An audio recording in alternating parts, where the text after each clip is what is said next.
E passo já para o Monte Carlo, igualmente a prova de abertura do Mundial de Rallys. O Monte Carlo, talvez dos mais duros das suas últimas edições, muitíssimo disputado, com vários pilotos a passarem pelo comando, com Carlos Sainz a destacar-se e a vencer, impondo-se claramente a Delecour na última noite, apesar dos problemas mecânicos do francês. E o Monte Carlo permitiu a dois portugueses, Rui Madeira e Nuno Rodrigues da Silva, cotarem-se indiscutivelmente como a melhor equipa entre os estreantes na prova monegasca.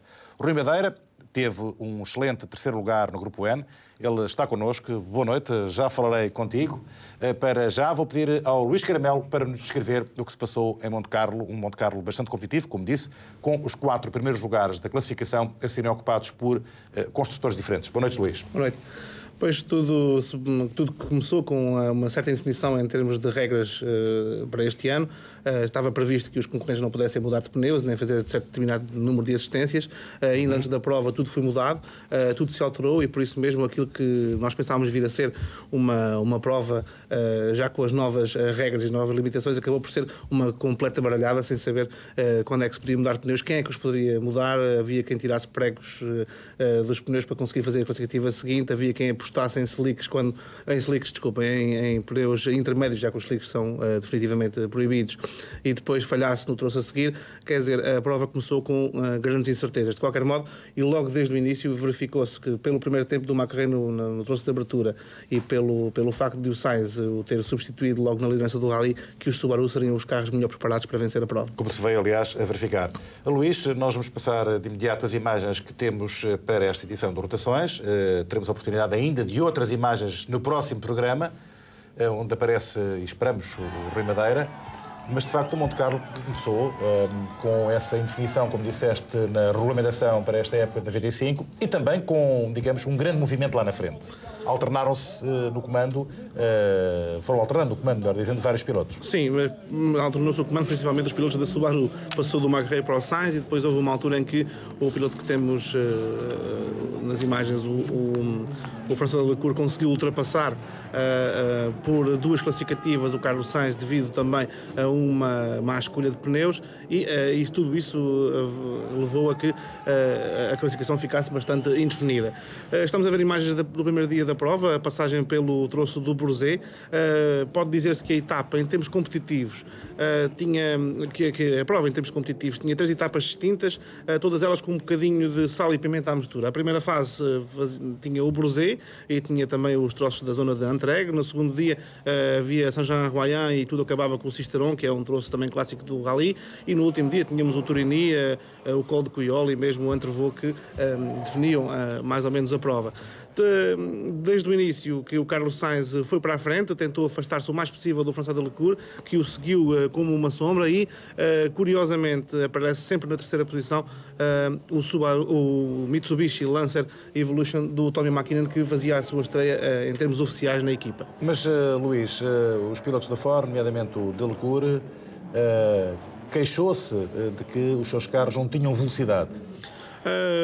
Os pilotos da Ford queixaram-se disso, tal como os pilotos da Toyota. Talvez seja mais surpreendente o facto dos Toyota não terem velocidade de ponta que os Ford, já que, tal como os Subaru e os Mitsubishi, foram carros adaptados à nova regulamentação, com a nova bride e já com as novas especificações. O Toyota foi um carro construído completamente no final do ano passado, já a apostar na nova regulamentação deste ano, e portanto é talvez salientar mais o falhanço técnico em termos de gestão eletrónica por parte da Toyota que por parte da Ford. E pode verificar-se que o François Delecour, aproveitando obviamente que o seu grande conhecimento do Rally de Monte Carlo, nunca andou muito longe do Carlos Sainz. Houve mais uma jogada tática de pneus do que, evidentemente, uma diferença muito grande entre o Subaru e o Ford. Houve sim uma diferença muito grande entre estes dois carros e talvez o Toyota, que para mim foi a grande decepção do Monte Carlo. Falaste de pneus e, de facto, os pneus representaram ou desempenharam um papel muitíssimo importante em Monte Carlo, isto porque os troços, mesmo com os batedores, eram uma autêntica incógnita. Sim, era uma autêntica incógnita, e mais, havia zonas em que havia, aqui temos a saída do Colin McRae, havia zonas em que em que eles tinham que optar em fazer 2 troços ou com 4 pneus intermédios ou com 4 com pregos e podiam levar, por exemplo, 2 pneus intermédios na mala. O que quer dizer que no troço seguinte podiam ter 2 pneus de pregos atrás e 2 intermédios à frente. A solução, por vezes, era um bocado de malutaria.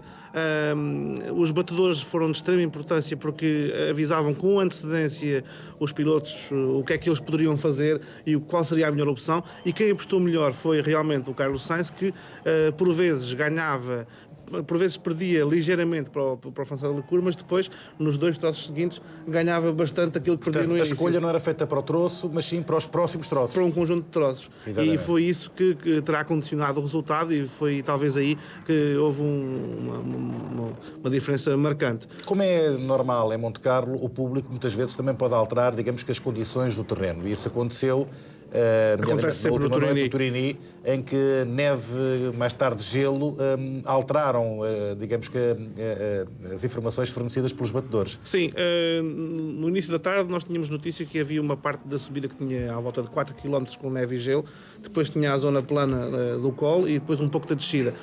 Já ao final da tarde já havia 11 km com neve e gelo. À medida que iam chegando os espectadores e aumentando, de facto, o piso. Sim, com a neve e com a gelo. Exato. Portanto, os espectadores querem sempre um pouco de espetáculo, às vezes exageram um bocadinho, e é por isso que também acontecem algumas surpresas. Refira-se também que a última noite, ao contrário do que estaria talvez previsto, foi a que deu as assistências mais importantes, já que abandonou o Didier Oriol por uma ligeira saída, também deu-se o abandono do Armin Schwarz com o motor partido e desistiu o líder das 2 rodas motrizes, o Pierre Bugalski, que fazia aqui a estreia no Monte Carlo do Renault Clio Williams Maxi, que é Por outro lado, foi nessa última noite que o François Delacour, com um problema de suspensão, digamos que perde o contacto definitivamente com o Carlos Sainz. Sim, o François Delacour teve um problema no amortecedor que estava defeituoso à partida. Quando foi montado no carro, eles não deram por isso. Na classificativa ele perdeu bastante tempo e ficou arredado da discussão. Também o Tommy Mäkinen perdeu o 3º lugar na última noite por troca com o Joachim Kuhnen, já que o Mitsubishi perdeu a tração às rodas da frente e ficou apenas com tração traseira, o que o tornou bastante inguiável. Quanto ao grupo N, digamos que a luta também foi bastante renhida. O suíço Camandona acabou por levar a melhor, batendo o Alderide por 30 e poucos segundos, 33 segundos. Até o último troço. Mas a verdade é que o Rui Madeira, com quem iremos falar de seguida, com o seu 3º lugar, obtém uma classificação que é de facto extraordinária e, mais do que isso, consegue com o seu carro do grupo N, neste agrupamento, obviamente, vencer 2 troços. Sim, 2 troços. Ele nunca tinha conduzido na neve. Dois troços, são 4 troços no total que ele consegue vencer, mas 2 troços de extrema importância. 2 daqueles dos bons. Sim, um deles é o Cisteron e o outro deles é nada mais nada menos do que o Col do Turini. Revela realmente que o Rui encarou a prova de uma forma bastante profissional, fez tudo com muita cabeça e quem seguiu a prova desde o início, desde logo verificou que ele estaria para durar entre os 3 primeiros do grupo. Portanto, não se pode dizer que o Rui tinha arrancado para a prova de trás para a frente. Não, ele quando começou a prova já era 3º do agrupamento e não teria muito mais hipótese de subir nessa classificação, mas também nunca foi incomodado por ninguém. Aqui temos uma passagem pelo Col do Turini, sempre espetacular. É muito lenta, é uma direita e uma esquerda que os pilotos quase não veem nada. É praticamente impossível ver a estrada. É melhor ir pelas notas e tentar fazer o call. Aqui a chegada já a Monte Carlo, com o Carlos Sainz a saudar a sua equipa. Ele foi imediatamente saudado pelo Ove Anderson, que veio rapidamente da Toyota, foi um dos primeiros a saudá-lo, e aqui temos a consagração final da equipa espanhola. Luís, vais ficar connosco aqui no nosso estúdio e neste Monte Carlo, sem dúvida que uma das agradáveis surpresas, como já dissemos, foi a atuação da dupla portuguesa Rui Madeira, Nuno Rodrigues da Silva, que com o Mitsubishi do Grupo N alcançaram o excelente 3º lugar no agrupamento. Apesar da vitória no ano passado no Rally da Catalunha, neste mesmo agrupamento, a verdade é que agora, noutro tipo de piso e com outro tipo de adversários, este 3º lugar teve um sabor bem diferente. É isso, Rui? Boa noite. Sim, boa noite.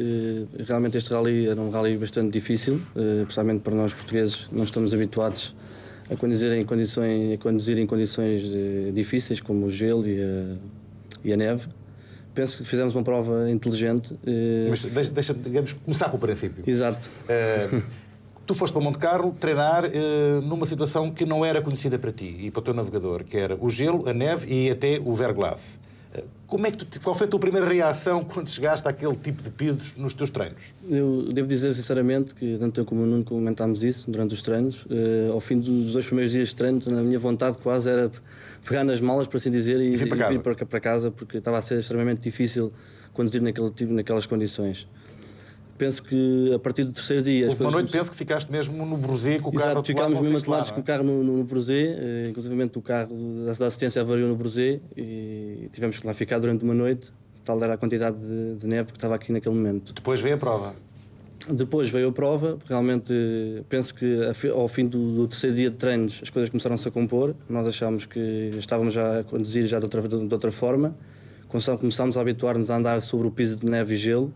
Penso que isso também se deve um bocado ao facto de termos utilizado pneus com pregos e de termos uma boa estrutura por trás. Portanto, utilizavas, digamos que, o mesmo tipo de pneus da tua colega de agrupamento? Sim, nós tínhamos que copiar praticamente tudo o que ela fazia. Ela ia com pneus com pregos para uma classificativa, nós só tínhamos era que seguir o exemplo dela. E penso Mas houve uma vez que isso não aconteceu? Houve uma vez que isso não aconteceu, em que nós tentámos pôr outro tipo de pneus e as coisas realmente não saíram bem. Mas houve outra vez ainda que as coisas resultaram melhor, porque ouviste uma informação, digamos, fidedigna por parte do Carlos Sainz. Do Carlos Sainz e também agradecer também ao Luís Caramelo. Luís Caramelo também devo agradecer, que realmente eles à tarde já nos tinham informado que realmente havia bastante neve e essa neve muitas das vezes era posta pelos próprios espectadores. Claro. No famoso troço do Colo do Turini, em que realmente fizemos mesmo um bom tempo, divertimos-nos bastante, penso que demos algum espetáculo e penso que acho que valeu a pena termos ido a Monte Carlo e eu só tenho a agradecer aos patrocinadores realmente me terem proporcionado esta ida a Monte Carlo. Ora bem, mas tu queixaste-te no final do rally, para além do desempenho excelente que tiveste, de que se tivesse treinado mais, provavelmente poderias estar um pouco mais acima. Sim, eu penso que... também sou um bocado ambicioso, talvez demais, por vezes. Penso que se nós tivéssemos tido treinado em dezembro, tivéssemos tirado notas e confirmado as notas, e quando iniciássemos o nosso programa de treinos com o carro com o moleto, as coisas iriam estar muito mais facilitadas, porque realmente perde-se imenso tempo em Monte Carlo a tirar notas. Nas ligações são muito longas, o que nos permitiu não ter muito tempo propriamente para treinar. Só fizemos cerca de 3 a 4 passagens por classificativa e devo destacar também o trabalho do Nuno, realmente tive que confiar 100% no meu grande navegador. Outra coisa não seria de esperar, não é? Exatamente. Rui, agora tu vais para Portugal, vais para um rally daqui por 15 dias em terra. Será que a condução e o que tu aprendeste na condução na neve e no gelo te vão ajudar a conduzir aqui na lama, na terra?